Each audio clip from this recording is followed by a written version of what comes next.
أبزوبا غوراغي سلسة من إسيات بمخنيات مسفانو ركبلكم بزبل بقفعي كم سقطلو تقليصو كما خلا إثيوبيا زوبا غوراغي زوصة حدو يسبساب كم زحبرو أوردا أبشيغي سلسة من إسيات بحيلتات ستا توسيدون بزي فردي كم سقطلو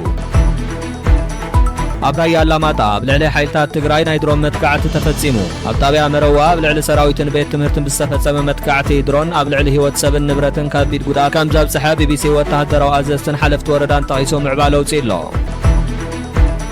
أبي إثيوبيا بفلاي بكل الأمحار زلو جيتشتن سبعوي سقاين فقل تفرو كبل تلب ساوعيت كاريبو ساوعيت إثيوبيا ندحن بزبل عمر بحبريتا بريطاناوي غازيتنيا مارتين بلاوز وصا مغلصيو مغلصيا بلعل سيفيلاويان زبصح غداتن تحساتاتن كودا توخسي دو كبل كمون ناي سلام مسرع كجمر يصور سراويت إثيوبيا كاب بروحا كابا صوماليا وصيو كاب صوماليا زوصا حدش حبريتا كان زحبرو أب تحت حبرت أفريقيا زنقصاص حيل مرقافن مرقان صوماليا تمديبوم زنبرو سراويت إثيوبيا كاب سراجكاويت كتما بروحا كابا وصيوم ኤርትራ ማህበራዊ ፎረም ዩኤን አብ ወንበር ኮይና ምምራጻ ተሪር ተቃውሞ ገጢምዋ ኤርትራ ናይ ሕብራት መንግስታት ሰብአዊ መሰላት ባይቶ ናይ 2026 ማህበራዊ ፎረም አብ ወንበር ኮይና ምምራጻ ካብ ዩኤን ዋች ብጽኑዕ ተነቂፉ ባሻር አልአሳድ በቤት ፍርዲ ደማስቆ ናይ ሞት ፍርዲ ተበይኑሎም ናይ ቀደም መራሒ ሶሪያ ባሻር አልአሳድ በጋበናት ቅትለት ስቃይን ዘይሕጋዊ እስራትን ተኸሲሶም ናይ ሞት ፍርዲ ከም ዝተበየነሎም ተገሊጹ እዚ ውሳነ ታሪኽ ሶሪያ ካብ ዝዓበዩ ናይ ፍትሒ ስጉምታት ሓደ ኸውን ተባሂሉሎ ትራምፕ ካብ ስጋት መጥቃዕቲ ኢራን ንምምላጥ በሚስጥር ነፋሪት ከም ዝቀየሩ ተፈሊጡ ፕሬዝዳንት አሜሪካ ዶናልድ ትራምፕ ኢራን ነፋሪቶም ክትወቂዕ ዝብል ሓበሬታ ድሕሪ ምርካቦም ካብታ ብዙሕ ሰብ ዝፈልጣ ኤር ፎርስ 1 በሚስጥር ኣብ ናይ ጽዕነት ኣቑሑ መመላለሲ ውሽጢ ተሓቢኦም ተቐይሮም ናብ ካልእ ወታደራዊ ነፋሪት ከም ዝተሰቐሉ ጸብጻባት አሜሪካ ሚድያታት ይገልጹ እዚ ዋናዊ ሓበሬታን ዓሚቕ ትንታነ ዞባ ቀርና ኣፍሪካን ዝቐርበሉ ቻናል ሆርን አፍሪካ ታይምስ እዩ ከምዚኦም ዝበሉ ትሕዝቶታት ቀጻል ንምክትታል ቪዲዮና ላይክ ሼር ኮመንት ብምግባር ቻነልና ሰብስክራይብ ግበሩ ሰናይ ጻኒሒ أبي زوبا غوراغي سلسة من إسيات بمخنيات مسفانو ركبلكم بزبل بقفعي كم سقطلو تقليصو كما خلا إثيوبيا زوبا غوراغي زوصا حدو يسبساب كم زحبرو أوردا أبشيغي سلسة من إسيات بحيلتات ستاتو سيدون بزي فردي كم سقطلو تقليصو بمسارة ميديا تتقاس حبريتا توم قدايات تمسغن جيتاتشو يتاقسو أسجدون قزاو قرماين استبهالو مناسياتهم توم مناسيات كاب كل لمحاران أبكال بوتا بهزباوي منيباسي قوعزو أبزنبر اللوان أب أغن أبسبهال بوتا كابتا مكينا بحيلي كم زوردو تسبسابي قلز بتوسخي منقصاو حيلتات ستا نتوم مناسيات مسفانو ركبلكم بزبل ترتار خمزة أسروا من دحريو كم زقتلوا من يقلص دحري تقتلت ريساتات توم مناسيات نابتو للدبوتهم ناشا كليت كبلي توسيدو أميرا كم استدربي بتسوون حزب تخبا من دمان خابروهم كم استخلكلو يتسبساب زقلص بسنكز قدا توم ريساتات نلعل سلسة معلتات تدربيهم أبرها خمسان حتى قليصو هزدما بيتسب المحبر سبن كبير حزن چنكتن كم سفترة حبيرو السبساب أبي تبيا بزعبا زلو كنتات ستان حقاو مسرح انت تياغنتن حدش تحتوتات العيللو صاب حجيغن كاب سب سلطان زوبا غوراغي يخون كاب فدرال منغستي بزعبا زفصام استوهبه وقعو ملس كم زي لتصبصاب يحبر زي غداي بزرزر انت ترغاغيصو مسوغن صتاو ግጭት እንተ ተሓይዙ ዝፍጸም ካብ ፍርድ ወጻኢ ቅትለት ንሕጋው ስርዓትን ንመሰላት ዜጋታትን ዓቢ ስጋት ክኸውን እዩ أبراي اللاماتا بلعل حيلتات تقراي نايدرون متكعت تفتصيمو أبطابيا مروا بلعل سراويتن بيت تمهرتن بستفتصم متكعت درون أبلعل هيوت ساب النبرتن كبير قدات كم زب سحاب BBC وتهدروا عزستن حلفت وردان تقيسو سبسيبو بمسارة BBC زرهوو حبريتات نايدرون متكعتي بسوني نقوهو ساعات كلتن فرقان أبطابيا مروا أبزركب كالاي بركي بيت تمهرتن وحازي روباني تفتصيمو تبيت تمهرتي أبزناي كرمتو وان تمهرت سلازيلا أرمي عسران شدشن سبحالناي حيلتات تقراي سراويت أصلي للو خمز نبرة حبيرو بوغن وتهدروا أزستي كم استقلت كاب بحر دار دبر زيت سلا على ناي تركن تشاينان زمناويان درونات بترغاغام متكعت فصيمانين بتمتكعتي ثلاثه ابالات حيلتات تግራይ شعن تموتو شوعت دما خبينا ياكل غدات بصحيوم ناب حكمنا تلايهم لو زوصر زموتو گن بغله نطفتي محبراو ميديا ناب 300 لعليون كبيبل BBC ززاراربو ام حدار وردا رايا لاماطا ايت دانيال تامرات بوغنو تمتكعتي ابلعل سلاماويان سبات ون كم زنጻጸር ይገልጽ ንሱ ሓደ ሰላማው ነባሪ ኣብቲ ማይ ዝቀድሐሉ ቦታ ብዝወደቀ ተፈንጃሪ ሽዑ ሙማቱ أربعة سلامويان سبات دما خمسة أصلون تبيت تمرتون كم زعنون تزاريبو إذا متكعت سفتسملو طابع مروا كابالا متا 50 كيلومتر نمعراب زرح كل خباب انتخون أبت خبابي أمنجو أمحران تجراين زلوا التهدروا متأخر أزيو أسكا درجة هم زلون ترجع من هيك بيد أسوار دبدابي كاير مهلاون سب سابي حبر سب حزقنا كم من قصة فدرالي هون كابوغان تجراي سوها وقعوا مجلس إلن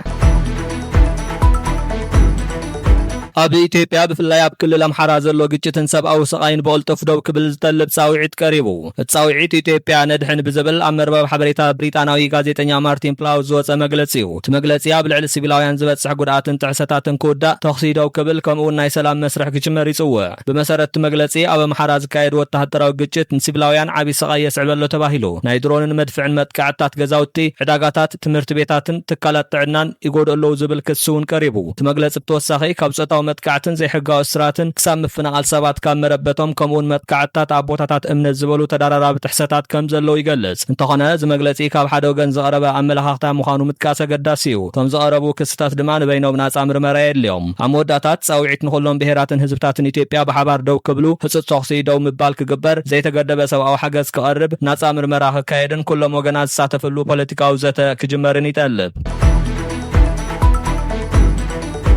ሰራዊት ኢትዮጵያ ካብ ብርሃ ካባ ሶማልያ ወፂኡ። ካብ ሶማልያ ዝወፀ ሓዱሽ ሓበሬታ ከም ዝሕብሮ ኣብ ትሕቲ ሕብረት ኣፍሪካ ዝንቀሳቐስ ሓይሊ ምድጋፍን ምርጋእን ሶማልያ ተመዲቦም ዝነበሩ ሰራዊት ኢትዮጵያ ካብ ስትራቴጂካዊት ከተማ ብርሃ ካባ ወፂኦም። ብመሰረት ጸብጻብ ሶማሊ ጋርዲያን ሰራዊት ኢትዮጵያ ካብ 2014 ጀሚሮም ን12 ዓመታት ኣብ ቁጽሮም ዝጸንሐ ወተሃደራዊ ሰፈር ብርሃ ካባ ብ8 ነሓሰ 2026 ንመበል 60 ክፍለ ጦር ብሄራዊ ሰራዊት ሶማልያ ኣረኪቦም ወፂኦም ኣለዉ። ብርሃ ካባ ካብ ሞቃዲሾ ኣስታት 185 ኪሎ ሜትር ንሰሜን ምዕራብ ትርከብ ኮይና ኣብ መንጎ ሞቃዲሾን ባይዶዋን ዘላ ገዳስ ናይ መጓዓዝያ መስመር እያ። ስለዚ ቁፅር እዛ ከተማ ንጸጥታን ምንቅስቓስ ሰራዊትን ኣገዳሲ እዩ። እዚ ምስሓብ እውን ሶማልያ ባዕላ ናይ ጸጥታ ሓላፍነት ክትስከም ዝዓለመ ተልሚ ስግግር ሶማልያ ኣካል እዩ ተባሂሉ ኣሎ። እንተኾነ እቲ ምስሓብ ኣብ ቀርኒ ኣፍሪካ ሓዱሽ ስጋቱን ፈጢሩ ኣሎ። ከባቢ ቡርሓ ካባ ብዕጡቓት ኣልሸባብ ዝተኸበበ ብምዃኑ ሰራዊት ሶማልያ ነታ ከተማ ኣገዳሲ መስመራትን በይኑ ክከላኸል ይኽእል ድዩ ዝብል ሕቶ ኣልዒሉ ኣሎ። ብተወሳኺ እቲ ብሕብረት ኣፍሪካ ዝንቀሳቐስ ሓይሊ ምድጋፍን ምርጋእን ሶማልያ ብሰንኪ ጉድለት ባጀትን ካልኦት ጸገማትን ኣብ ዓብዪ ጻቕጢ ኣብ ዘለሉ እዋን እዩ ዝምስሓብ ተፈጺሙ። ምውፃእ ሰራዊት ኢትዮጵያ ካብ ብርሃ ካባ ጥራይ ዘይኮነ ኣብ ዝመፁ ሰሙናት ካብ ካልኦት ከተማታት ዞባ ኣባይ እውን ተመሳሳሊ ምስሓብ ክካየድ ከም ዝኽእል ሓበሬታታት ይገልጹ። ኤርትራ ኣብ ማሕበራዊ ፎረም ዩኤን ኣብ ወንበር ኮይና ምምራፃ ተሪር ተቃውሞ ገጢምዋ። ኤርትራ ናይ ሕቡራት መንግስታት ሰብኣዊ መሰላት ባይቶ ናይ 2026 ማሕበራዊ ፎረም ኣብ ወንበር ኮይና ምምራፃ ካብ ዩኤን ዋች ብጽኑዕ ተነቒፉ። እቲ ኣብ ጀኔቫ ዝመደብሩ ትካል እዚ ምምራፅ ንሰብኣዊ መሰላት ዘላ ግጽ ብምባል ኣዝዩ ዘሕፍር ስጉምቲ ክብል ኮኒንዎ። ዋና ዳይሬክተር ዩኤን ዋች ሂለል ኖየር እዚ ምምራፅ እስራት ንቤት ማእሰርቲ ክመርሑ መሃብ ዝመስል እዩ ክብሉ ገሊፆም። ንኤርትራ እውን ካብ 100.3 ጥራይ ዝረኸበትን ንዓመታት ብዘይ ሃገራዊ መረፃት ማሕደርን ሃገር ምባል ነቒፎምዋ። እቲ ትካል ብተወሳኺ ኤርትራን ዜጋታትን ዘይተወሰነ ግዜ ዝጸንሕ ግድድ ወተሃደራዊ ኣገልግሎት ከም ዘለዋ ከምኡውን ጋዜጠኛታትን ፖለቲከኛታትን ብዘይ ፍርዲ ነዊሕ ዓመታት ከም ዘእሰሩ ኣመልኪቱ። ካብቶም ተጠቐሱ ኣብነታት ድማ ኤርትራዊ ስዊድናዊ ጋዜጠኛ ዳዊት ይስሐቅ ይርከብ። ዳዊት ይስሐቅ ካብ 2001 ጀሚሩ ብዘይ ፍርዲ ኣብ ቀይዲ ከም ዘሎ ይግለጽ። እዚ ነቐፌታ ዝመፀ ናይ 2026 ማሕበራዊ ፎረም ዩኤን ኣህጉራዊ ምትሕግጋዝን ናይ ጥዕና መሰል ምልዕዓልን ዝብል መሪሕ ሓሳብ እናካየደ ኣብ ዘለሉ እዋን እዩ። ዩኤን ዋች ናይ ዩኤን ላዕለዋይ ኮሚሽነር ሰብኣዊ መሰላት ቮልከር ቱርክ ነዚ ምምራፅ ብግልፂ ክኾንንዎ ፀዊዑ። ብተወሳኺ ፈረንሳይ፣ ብሪጣንያ፣ ኔዘርላንድስ፣ ጣልያን፣ ስፔን፣ ብራዚል፣ ጃፓንን ስዊዘርላንድን ሓዊሱ ኣባላት ባይቶ ዝኾነ ሃገራት ነዚ ምምራፅ ክነጽግኦ ፀዊዑ። ናይ 2026 ማሕበራዊ ፎረም ዩኤን 29-30 ጥቅምቲ 2026 ኣብ ጀኔቫ ስዊዘርላንድ ኣብ ፓላስ ዲ ናሲዮንስ ክካየድ ተመዲብሎ። ባሽር አልአሳድ በቤት ፍርድ ደማስቆ ናይ ሞት ፍርዲ ተበይኑሎም። ናይ ቀደም መራሒ ሶርያ ባሽር አልአሳድ ብገበናት ቅትለት ስቃይን ዘይሕጋዊ እስራትን ተኸሲሶም ናይ ሞት ፍርዲ ከም ዝተበየነሎም ተገሊጹ። እዚ ውሳነ ኣብ ታሪክ ሶርያ ካብ ዝዓበዩ ናይ ፍትሒ ስጉምታት ሓደ ኸውን ተባሂሉሎ። ብመሰረት ጸብጻባት መንግስታዊ ኣገልግሎት ዜና ሶርያ ሳና ኣብ ደማስቆ ዝርከብ ናይ ገበነኛታት ቤት ፍርዲ ባሽር አልአሳድ ኣብ ዘየለውሉ ናይ ሞት ፍርዲ ኣመሓላሊፉሎም። እቲ ቤት ፍርዲ አሳድ ብቅትለት ስቃይ ዘይሕጋዊ እስራትን ኣብ ልዕሊ ሰባት ዝተፈጸሙ ከበድቲ ገበናትን ተሓተት እዮም ኢሉ ሲኑ እቲ ቤት ፍርዲ ብመሰረት ምስክርነትን ዝተኣከበ ሓበሬታን አሳድ ኣብቲ ዝተፈጸመ ገበናት ከም ላዕለዋይ ወሳኒ ኮይኖም ከም ዝሰርሑ ናይ መንግስቲ ትካላት ድማ ነቲ ስርዓት ምፍጻም ከም ዝተጠቐሙ ገሊጹ። ትብይን ኣብ ልዕሊ ብዙሓት ሰባት ሕጂ እውን ህፃናት ዘጠቓለለ ቅትለት ስቃይን ዘይሕጋዊ እስራትን ዝተፈጸመ ገበን ከም ዝተመርኮዘ ይሕብር። ባሽር አልአሳድ ካብ ስልጣኖም ድሕሪ ምውዳቖም ናብ ሩስያ ከም ዝሃደውን ኣብኡ ይነብሩ ከም ዘለውን ይፍለጥ። ስለዚ እዚ ፍርዲ እዚ ተኸሳሲ ኣብ ቤት ፍርዲ ከይተረኸበ ዝተመሓላለፈ እዩ። እዚ ውሳነ ኣብ ሶርያ ዝምዕብል ዘሎ ናይ ፖለቲካዊ ምስጋር መስርሕ እውን ሓድሽ ምዕራፍ ክኸፍት ይኽእል። ናይ መሰጋገር መንግስቲ ንቀደም ስርዓት ተሓታቲ ምግባርን ግዳያት ፍትሒ ንምርካብን ዝገብሮ ጻዕሪ ዝፍርዲ ኣገዳሲ ስጉምቲ ተባሂሉሎ። ኢራን ተሐድሽ ናይ ስዑድ ዓረብ ቱርክን ፓኪስታንን ውዕል መካን ኢራን ዒላማ ዝገበረ ይኮነን ክትብል ገሊጻ ስዑድ ዓረብ ቱርክን ፓኪስታንን ሓደ ናይ ሓባር ምክልኻል ውዕል ፈሪመን እስምዕ ንኢራን ዝዓለመ ድዩ ንዝብል ቴህራን ክንፈርሕ ወይ ክንሰግእ ምኽንያት የለን ክትብል መልሲ ሂባላ እስምዕ ሓንቲ ካብተን ሃገራት እንተተጠቂዓ ሕቲ መጥቃዕቲ ኣብ ልዕሊ ኩለን ሃገራት ከም ዝተፈጸመ ቁፅር ዝድንግግ ናይ ሓባር ምክልኻል መስርሕ ከም ዘለዎ ተገሊጹ እንተኾነ ኢራን እዚ ውዕል ብቐጥታ ንዓ ዝዓለመ ከም ዘይኮነ ብምግላጽ ክትፈርሖ ወይ ክትሰግእ ምኽንያት ከም ዘየለ ፍሊጣ ወሃብ ቃል ሚኒስትር ወፃኢ ጉዳያት ኢራን እስማኤል ባቃኢ እኳዳ ስምዕ መካ እትሶባ ካብ ኣሜሪካ ይርሕቕ ከም ዘሎ ዘርኢ ክብሉ ገሊጾም ኣለዉ እስማኤል ባቃኢ ወሲኾም እቲ ውዕሊ ኣብ ዞባ ዘሎ ናይ ጸጥታ ኣተሓሳስባ እናተቐየረ ምምፁ ዘርኢ ኢሎም ባቃኢ ከም ዝገለጽዎ ሃገራት ዞባ ክንዲ ብወፃኢ ሓይልታት ብፍላይ ኣብ ኣሜሪካ ጥራይ ዝተመርኮሰ ጸጥታ ኣብ ናተን ዓቕምን ክላው ምትሕባርን ዝተመርኮሰ ሓድሽ ናይ ጸጥታ መዋቕር ካሃንፃ ከም ዝኽእላ እዩ እዚ ውዕሊ ንዝኾነት ፍሊት ሃገርን ኢራን ሓዊሱ ከም ዘይዓለመ ስዑድ ዓረብ ቱርክን ፓኪስታንን ኣብ ሓበራዊ መግለጺ ነረጋጊጸን ዕላምኡ ድማ ናይ ሓባር ምክልኻል ዓቕምን ምሕያልን ንዝኾነ መጥቃዕቲ ብሓባር ምላሽ ንምሃብኒ ተባሂሉ ተንተንቲ ከም ዝገልጽዎ ዝስምዕ ኣብ ማእኸላይ ምብራቕ ዘሎ ሚዛን ሓይሊ እናተቐየረ ከም ዘሎ ዘመላኽት እዩ ብፍላይ ድማ ሃገራት ዞባ ጸጥተአን ዝያዳ ባዕላዊ ዓቕሚ ሃንፃ ይደልያ ከም ዘለዋ ዘርኢ ምዕባለ እዩ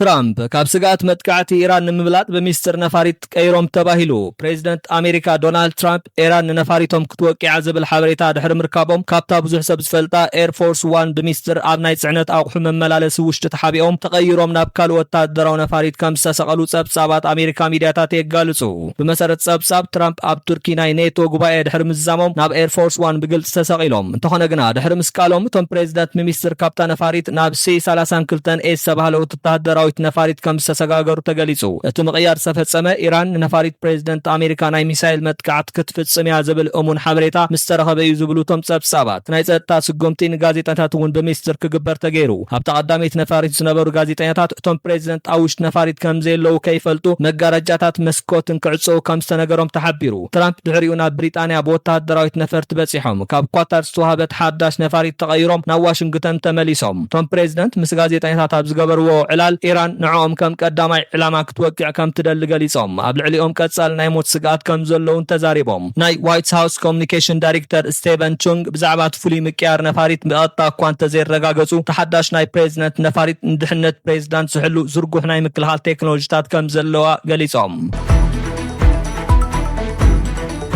ኮሎምቢያ በሓያል ምንቅጥቃጥ መሬት ተናዊጻ ብውሕዱ 132 ሰባት ሞይቶም ኣብ ኮሎምቢያ ሓያል ምንቅጥቃጥ መሬት ብውሕዱ 132 ሰባት ህይወቶም ክስኡኑ ከለዉ ልዕሊ 480 ሰባት ድማ ቆሲሎም ትሕቲ ዝዓነው ህንጻታት ሰባት ክህልው ብምግማቱ ቁጽሪ ምዉታት ክውስኽ ከም ዝኽእል ስጋኣት ኣሎ ትሬክታር 7.4 ዝዓቐኑ ምንቅጥቃጥ ኣብ ክፍለ ሃገር ቾኮ ኣብ ዕምቆት ልዕሊ 100 ኪሎ ሜትር ተኸሲቱ እንተኾነ ግና ሓይሉ ኣብ ሰፊሕ ከባቢ ምዕራብ ኮሎምቢያ ተሰሚዑ ኣብ ብዙሓት ከተማታት ድማ ዕንወት ተስዒቡ ካብተን ብኸቢድ ሰጎዳ ከተማታት ሓንቲ ፔሪያራያ ኣብዚ ከባቢ ብውሕዱ 4 ሰባት ሞይቶም 65 ህንጻታት ድማ ዓንዮም ኣብ 15 ካብቶም ዝዓነው ህንጻታት ሰባት ተቐርቂሮም ክህሉ ይግመት ኣብ ካሊ እውን 32 ህንጻታት ከም ዝዓነው ተሓቢሩ ኣብ ማኒዛሊስ ኬፕዶን ካልኦት ከተማታት እውን ሞትን ዕንወትን ተመዝጊቡ ኣብ ገለ ከባቢታት መዕርፎ ነፈርቲ እውን ብሰንኪ ዝበፅሐ ዕንወት ኣገልግሎቶም ኣቋሪፆም ሓደጋ ክሳብ ጎረቤት ሃገራት ቬንዙዌላ ኢኳዶርን ፓናማን እውን ተሰሚዑ ኣብ ኮሎምቢያ ድማ መንግስቲ ሃገራዊ ናይ ሓደጋ ኩነታት ኣውጁ ናይ ምድሓንን ረድኤትን ስራሕቲ ተቐፂሉ ኣሎ ኣብዚ እዋን ቀንዲ ስራሕ ናይ መንግስትን ሓይልታት ምድሓንን ኣብ ትሕቲ ዝዓነው ህንጻታት ዝተቐርቀሩ ሰባት ብሂወት ንምድሓን እዩ በዚ ምኽንያት ድማ ቁጽሪ ምዉታትን ቁስላትን ገና ክቕየር ከም ዝኽእል ሰበስልጣን ይገልጹ ኣብ ዝቐጽል ሰዓታት ኣብ ትሕቲ ፍርስራስ ዝርከቡ ሰባት ብሂወት ክወፁ ይኽእሉ ድዮም ዝብል ስግኣት ዝያዳ ቢእሱ እዩ